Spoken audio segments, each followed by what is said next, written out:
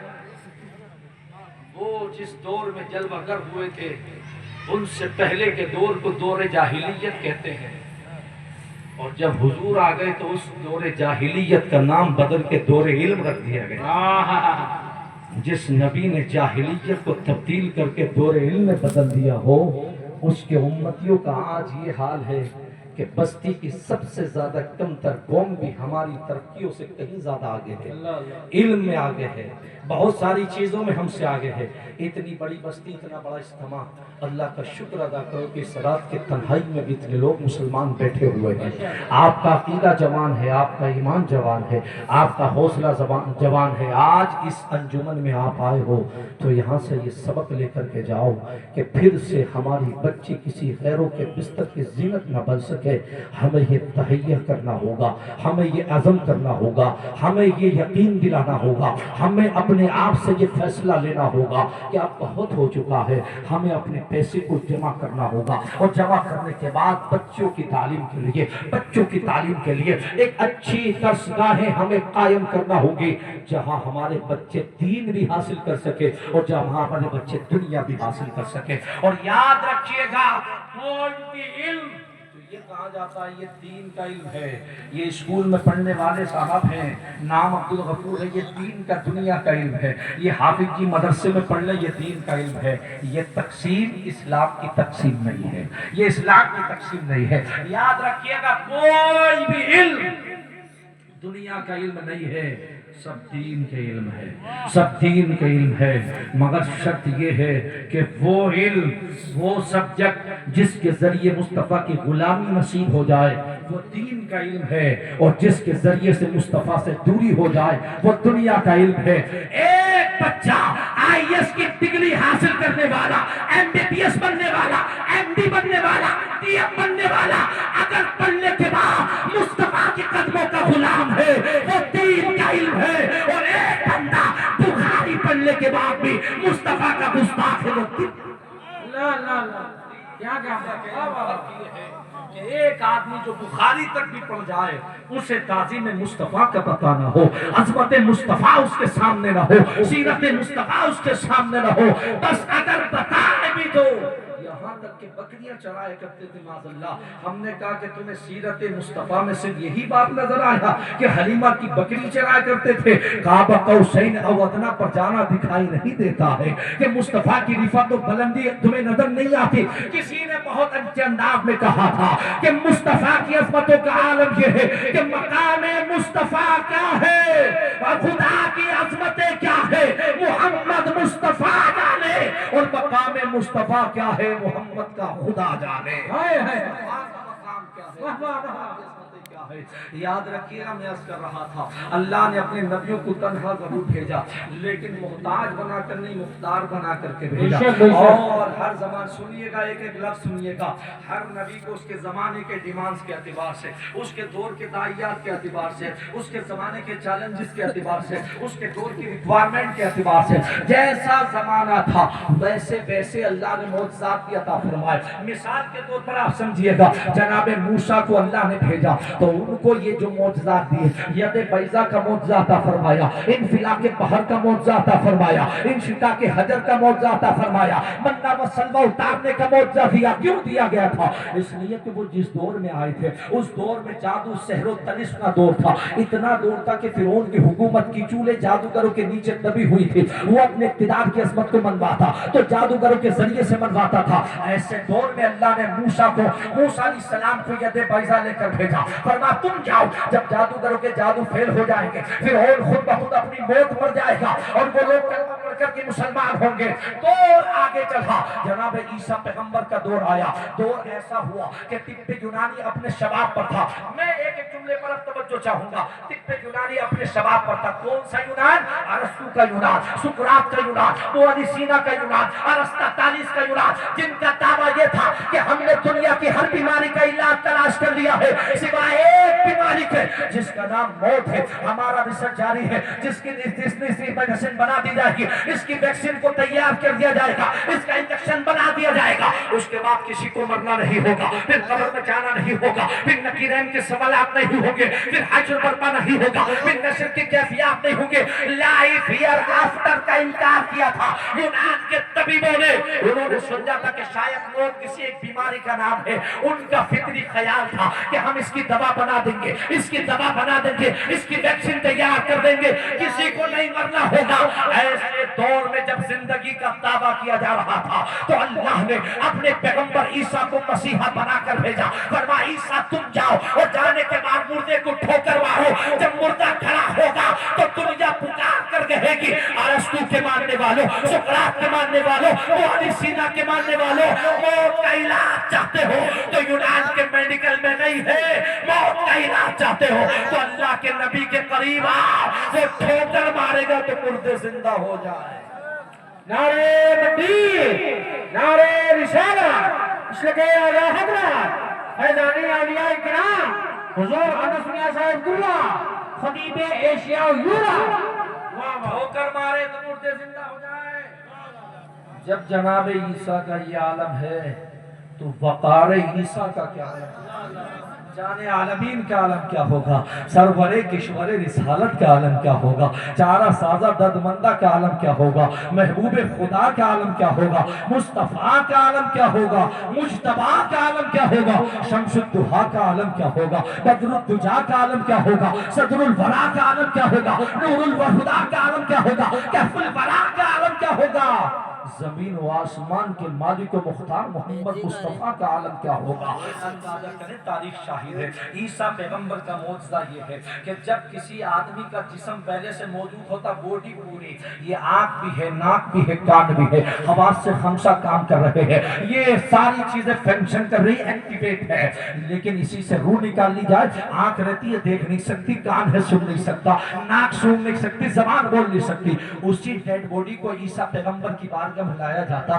وہ کہتے کن بزن اللہ، وہ ڈیڈ باڈی کھڑی ہو جاتی، اللہ روح کو واپس کر دیتا۔ لیکن مصطفیٰ کا معجزہ یہ ہے کہ ابو جہل مصطفیٰ کی بارگاہ میں کوئی ڈیڈ باڈی لے کر نہیں آیا تھا، پتھر اٹھا کر لایا تھا، آمینہ کے لال نے اشارہ کیا تو اللہ نے روح بھی عطا کی ہے، باڈی بھی عطا فرمایا۔ ارے واہ واہ واہ، کیا کہنے ہیں، زندہ باد زندہ باد۔ یہ سرور کائنات ہے۔ اب سنو تمام اہل علم جو اردو کی مٹھاس سے واقف ہوں، میں یہاں سے شروع کرتا ہوں۔ سنو، جب انہیں جتنے بھی وہ پہلے آئے نا، جناب آدم سے لے کے عیسیٰ تک، وہ سب جانے کے لیے آئے، اور آخر میں وہ نبی آیا جو کبھی نہ جانے کے لیے۔ پہلے وہ جتنے بھی آئے وہ سب جانے کے لیے آئے، آخر میں وہ آیا جو کبھی نہ جانے کے لیے آیا۔ جب پہلے آئے انہیں گنے چنے معجزات دے کر کے بھیجا، لیکن جب اپنے محبوب کو بھیجا تو گنے چنے معجزات دے کر نہیں بھیجا، بلکہ انہیں سراپا معجزہ بنا کر کے بھیجا۔ وہ اب سنو، ایک ایک جملہ سنو، وہ چلے تو معجزہ، وہ اٹھے تو معجزہ، وہ بیٹھے تو معجزہ، وہ تکلم نوا ہو تو معجزہ، وہ تبسم جا ہو تو معجزہ، وہ زلف واللیل کو چہرے والضحا پر ڈالے تو معجزہ، وہ زلف واللیل کو رخ والشمس سے اٹھائے تو معجزہ۔ کیسا مصطفیٰ کا چہرہ ہے، کیسا سراپا ہے، تو قرآن سے پوچھو کیسا سراپا ہے، تو قرآن کہتا ہے ان کی پیشانی ایسی ہے جیسے والفجر کی آیت کی امین ہو، ان کی زلف ایسی ہے جیسے واللیل کی چادر تنی ہو، ان کا چہرہ ایسا جیسے والضحا کا خطبہ ہو، ان کے رخسار ایسے جیسے والشمس کا سورج نکلتا ہو، اور ان کی چشمان مبارک ایسی ہے جیسے بحرین تقدس کے نگینے جڑے ہو۔ پیشانی ایسی ہے جیسے والفجر کی آیت، اور مصطفیٰ کے رخسار کی رنگت ایسی ہے جیسے والشمس والضحا کا سورج نکل رہا ہو، اور مصطفیٰ جانبت کا چہرہ ایسا ہے جیسے والضحا کا مصحف کھلا ہو، اور مصطفیٰ کی چشمان مبارک ایسی جیسے بحرین تقدس کے نگینے ہو، ان کی زلف ایسی جیسے واللیل کی چادر تلی ہو، ان کا سینہ ایسا جیسے علم نشرح لکا صدرک کی آیت کا امین ہو، اور ان کی رفتار ایسی جیسے سبحان الذی اسریٰ کا خطبہ ہو، اور ان کا مقام راہ ایسا ایسا ہے جیسے قاب قوسین او ادنا کی مسند بچھی ہو. ارے واہ واہ واہ، کیا کہنے ہیں، کیا کہنے ہیں. جیسے قاب قوسین او ادنا کی مسند بچھی ہو. یہ مصطفیٰ جان احمد سرور کائنات صلی اللہ علیہ وسلم ہے. جب انہیں بھیجا گیا تو سراپا معجزہ بنا کر بھیجا. وہ چلے تو سنو، نطق کا ہر گوشہ معجزہ ہے، ہر ادا معجزہ ہے، ہر کروٹ معجزہ ہے، ہر سانس معجزہ ہے، ہر ایک زبان سے نکلنے والا ہر جملہ معجزہ ہے. ہم بولتے ہیں، ہمارا بولنا محتمل صدق و کذب ہوتا ہے، لیکن جب پیغمبر بولتا ہے تو قانون زندگی بولتا ہے، دستور حیات بولتا ہے، نظام کائنات بولتا ہے، اللہ کی بولی بولتا ہے. وَمَا يَنْطِقُ عَنِ الْهَوَىٰ إِنْ هُوَ إِلَّا وَحْيٌ يُوحَىٰ. جب وہ بولے تو بڑے بڑوں کی بولتیاں بند ہو جائے، اور جب بولے تو لبوں سے پھول جھڑنے لگے. اعلیٰ حضرت امام اہل سنت فاضل بریلوی ڈنکے کی چوٹ پر کہتے ہیں، میں نثار تیرے کلام پر ملیوں تو کس کو زبان نہیں. وہ سخن ہے جس پہ سخن نہ ہو، وہ بیان ہے جس کا بیان نہیں. تیرے آگے کیوں ہے دبی نچے وہ صحابت کے بڑے بڑے، کوئی جانے منہ میں زبان نہیں بلکہ جس میں چھا نہیں. وہ ذہن جس کی ہر بات وحی خدا، چشمہ محبت پہ لاکھوں سلام. یہ مصطفیٰ جان احمد صلی اللہ علیہ وسلم ہے. سراپا معجزہ بنا کر بھیجا، اور انہیں جب بھیجا گیا تو ساری کائنات کے لیے رسول بنا کر بھیجا. اور ہولی پروفیٹ صلی اللہ علیہ وسلم انٹائر یونیورسل بھی، جب اللہ نے ہمارے نبی کو بھیجا ہے تو یونیورسل پروفیٹ بنا کر بھیجا، ساری کائنات کا رسول بنا کر بھیجا. میں یہ بات فقط عقیدت کی بنیاد پر نہیں کہہ رہا ہوں کہ وہ یونیورسل پروفیٹ ہے، بلکہ وہ ساری کائنات کے رسول ہے. قرآن کہتا ہے، کیا کہتا ہے؟ جب اللہ کا پیغمبر عیسیٰ نبی اپنی قوم سے خطاب کرتا ہے تو ارشاد فرماتا ہے، یا بنی اسرائیل. عیسیٰ پیغمبر جب اپنی قوم سے خطاب کریں تو کہیں یا بنی اسرائیل، لیکن جب ساری کائنات کا رسول بولتا ہے تو فرماتا قل یا ایھا الناس انی رسول اللہ الیکم جمیعا. سبحان اللہ، سبحان اللہ. میرا محبوب جب بولتا ہے تو ساری کائنات کو ایڈریس کرتا ہے. قرآن کہتا ہے وما ارسلناک الا رحمۃ للعالمین. یہ قرآن علامہ عبدالحق صاحب قبلہ، استاد علامہ قاری فرقان صاحب قبلہ، مفتی صاحب بیٹھے ہوئے ہیں. انس میاں صاحب ایک جملہ عرض کرنا چاہوں گا. میں یہ عرض کرنا چاہ رہا تھا، سنو، جب ساری کائنات کا نبی بولتا ہے تو ساری کائنات کو ایڈریس کرتا ہے. یہ قرآن کی بولی ہے، اور حدیث مصطفیٰ اس سے آگے بڑھ کے بولتی ہے. حدیث کہتی ہے ارسلت الی الخلق کافہ. اے محبوب آپ فرماؤ، میرا رسول کہتا میں ساری خلقت کی طرف رسول بن کر کے آیا ہوں. یہ سارے پڑھنے پڑھانے والے لوگ بیٹھے ہوئے ہیں تذکرہ والے، الخلق میں جو الف لام ہے وہ حرف کے لیے ہے، یعنی الخلق میں ما سوائے اللہ سب کچھ شامل ہو جاتا ہے. کلمہ حدیث میں سب کچھ اللہ کے سوا الخلق میں سب کچھ شامل ہو جاتا ہے. تو بعد میں کافہ کی تاکید کیوں لگائی گئی تھی؟ کافہ کی تاکید کیوں لگائی گئی؟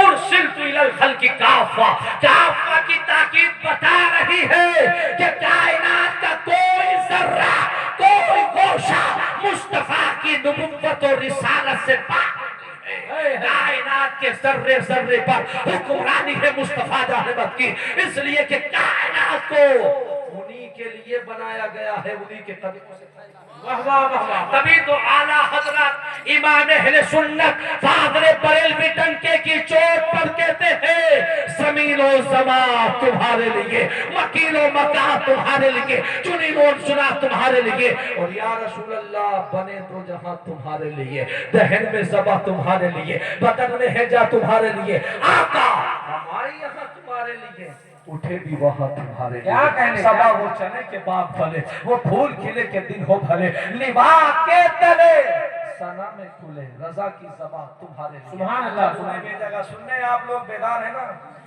ہاں سب لوگ بولے بیدار ہیں، سب لوگ سن رہے ہیں؟ بیدار ہیں. ہاں مجھے لگا آپ اچھی بات بھی سن رہے ہیں. آپ کو کوئی کمیٹی نہیں چاہیے، آپ سن رہے ہیں، بہت اچھے سے سن رہے ہیں، بہت اچھا انداز آپ کا. لائی کے مبارکباد ہے. آپ سنیے، ایک ایک لفظ کو سنیے گا. جب انہیں بھیجا نا تو ساری کائنات کے لیے رسول بنا کر بھیجا. وہ ساری کائنات کے لیے رسول ہے, وہ انٹائر یونیورسل پروفٹ ہے, وہ ساری کائنات کے رسول ہے, یونیورسل پروفٹ ہے. اب سوال یہ پیدا ہوتا ہے وہ یونیورسل پروفٹ کیسے ہو گئے؟ اللہ تعالیٰ کے حبیب یونیورسل پروفٹ ہے, اتنا بڑا اعلان, اتنا بڑا چیلنج. تو یہ حقیقت کی بنیاد پر نہیں, میں مثال سے سمجھاتا ہوں. قرآن کہتا ہے ان الدین عند اللہ الاسلام, بے شک اللہ کے نزدیک پسندیدہ دین دین اسلام ہے. دوسری جگہ قرآن کہتا ہے الیوم اکملت لکم دینکم واتممت علیکم نعمتی ورضیت لکم الاسلام دینا. تمہارے لیے جس دین کی حجت کو تمام کیا گیا اس کا نام دین اسلام ہے. ان دو آیتوں کے تناظر سے یہ پتہ چلتا ہے کہ محمد ربی صلی اللہ علیہ وسلم دین کے داعی ہیں, اسلام کے داعی ہیں, اسلام کے رسول ہیں, اسلام کے نبی ہیں. سمجھتے رہیے گا, اسی قاعدے کلیہ کے مطابق سمجھیے گا وہ یونیورسل پروفٹ کیسے ہے, وہ ساری کائنات کے نبی کیسے ہے. تو سوال یہ پیدا ہوتا کیسے وہ رسول ساری کائنات کے ہے؟ تو جواب اس کا یہ ہے میرے آقا اسلام کے نبی ہے, اسلام کے رسول ہے, اسلام کے پیغمبر ہے, اسلام کے داعی ہے. اب دوسرا سوال یہ پیدا ہوتا ہے اسلام کی تعریف کیا ہے, اسلام کی ڈیفینیشن کیا ہے, واٹ از دا اسلام, اسلام کیا ہے؟ تو اسلام کی سیدھی لفظوں میں بہت آسان اردو میں تعریف کی جائے تو یہ بنتی ہے کہ جو چیز اطاعت کرے, اللہ کے حکم کو مانے, اس کی فرما برداری کرے, اسے مسلم کہتے ہیں. کیا کہتے ہیں؟ مسلم. جو چیز اطاعت کرے, فرما برداری کرے, اللہ کے حکم کے سامنے جھکا دے, اسے مسلم کہتے ہیں. اسی قاعدے کے تحت آپ مجھے بتائیں یہ زمین اللہ کی اطاعت کر رہی کہ نہیں کر رہی ہے, یہ آسمان اللہ کی اطاعت کر رہی کہ نہیں کر رہا ہے, یہ کہکشاں کی انجمن اللہ کی اطاعت کر رہی کہ نہیں کر رہی ہے, یہ آبشار کے نغمے اللہ کی اطاعت کر رہی کہ نہیں کر رہے ہیں, یہ دریاؤں کی روانی اللہ کی اطاعت کر رہی کہ نہیں کر رہی ہے. ساری کائنات اللہ کی اطاعت کر رہی ہے اور قاعدہ یہ ہے جو اللہ کی اطاعت کرے وہ مسلم ہے. اور میرے آقا اسلام کے نبی ہے, اس لیے وہ زمین کے بھی نبی ہے, وہ آسمان کے بھی نبی ہے, وہ چاند کے بھی نبی ہے, وہ سورج کے بھی نبی ہے, وہ ستاروں کے بھی نبی ہے, وہ آبشار کے نغموں کے نبی ہے, وہ شمس و قمر کے نبی ہے, وہ باغ و بہر کے نبی ہے, وہ خشک و تر کے نبی ہے, وہ لال و گوہر کے نبی ہے. وہ میرے آقا وہ ہے جو ماضی کے بھی نبی ہے, حال کے بھی نبی ہے, مستقبل کے بھی نبی ہے. ساری کائنات کے رسول ہے. انہیں جب بھیجا گیا اور تو ساری کائنات کا رسول بنا کر بھیجا گیا. سنو اب یہاں سے ایک بات اور آخری میں عرض کر دوں, ایک بات اور عرض کر کے آپ سے رخصتی چاہوں گا. انہیں کے معجزات بے شمار ہیں, احاطہ شمار سے باہر ہے. ایک بحر ناپیدا کنار ہے, اس کا کوئی کنارہ نہیں ہے. بہت سارے معجزات دیے لیکن اس میں ایک سب سے بڑا معجزہ جو ہمارے ہاتھوں میں ہے, ہمارے سامنے ہے, ہماری نگاہوں کے پاس ہے, جسے ہم قرآن پاک کہتے ہیں. یہ قرآن پاک اللہ کے محبوب کا سب سے بڑا معجزہ ہے. یہ قرآن پاک جس دن سے اترنا شروع ہوا اسی دن سے ٹینشن کھڑی ہو گئی, اور اسی دن سے اتنی ٹینشن ہوئی کہ لوگوں نے یہ کہا یہ حضور جو آپ بتا رہے ہیں یہ اللہ کا کلام نہیں ہے, اللہ کا کلام نہیں ہے. تو اللہ کے کلام نے 5 مقام پر چیلنج دیا. آج تک یہ چیلنج موجود ہے. دنیا میں بڑی بڑی طاقتیں, بڑے بڑے کمپیوٹر اور بڑی بڑی سائنس سے ترقی کر گئی, جنہوں نے اپنے کمپیوٹر کی لیب کے اندر قرآن کو ڈالا کہ قرآن میں کوئی ڈاؤٹ مل جائے. لیکن اللہ کی عزت کی قسم آج بھی قرآن زندہ اور جاوید ہے, اور قرآن کل بھی زندہ تھا, آج بھی زندہ ہے, اور قیامت کی صبح تک اپنے چینل کے ساتھ زندہ رہے گا. میں آپ سے کرنا چاہتا ہوں یہ قاری جمیل صاحب قبلہ نے اور یہاں کے علماء نے جن بچوں کو قرآن پڑھایا, وہ بچے ان کے ماں, ان کے باپ, ان کے رشتہ دار قابل مبارکباد ہیں جنہوں نے اپنے بچوں کو قرآن سکھایا اور قرآن کی تعلیم دی. جانتے ہو ان کی عظمتوں کا عالم کیا ہے؟ ان کی عظمتوں کا عالم یہ ہے, میرے آقا فرماتے یہ اگر بستی سے گزر جائیں دنیا میں سب سے بہترین اعجاز دینے کا, استقبال دینے کا, پروٹوکول کا ایک طریقہ پوری دنیا میں ہے. اگر دنیا کا نمبر 1 کا آدمی, پرائم منسٹر, راشٹرپتی, بڑا آدمی کسی ملک میں جاتا ہے تو اس کے اعجاز کے لیے ریڈ کارپیٹ بچھائی جاتی ہے جہاں سے وہ چلتا ہے تاکہ اس کا قدم زمین پر نہ پڑنے پائے, زمین پر اس کا قدم نہ گرے.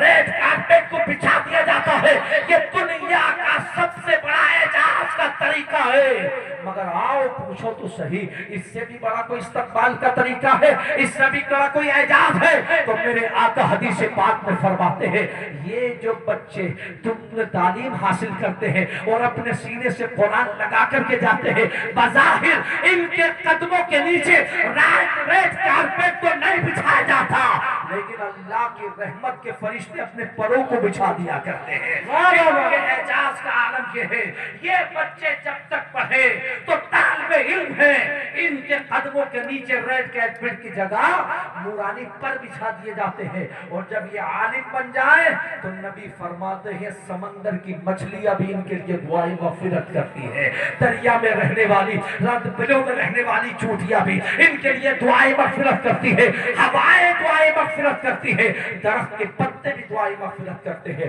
اور یاد رکھو جہاں علم تھک کر بیٹھتا ہے وہاں ولی کی قوت مشاہدہ سہارا دیتی ہے۔ اس کے آگے کی بات ہوتی ہے، آخری ایک جملہ سن کے اور بات ختم کرتے ہیں، جہاں علم تھک کے بیٹھتا ہے وہاں ولی کی قوت مشاہدہ سہارا دیتی ہے۔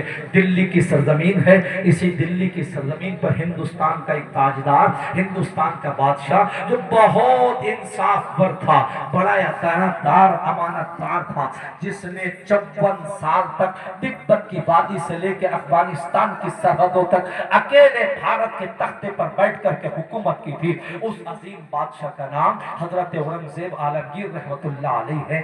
جلدی کی جامع مسجد ہے اور اسی جامع مسجد میں رمضان کے مہینے میں تراویح پڑھا رہے ہیں، بہت اچھے انداز میں قرآن پڑھ رہے تھے۔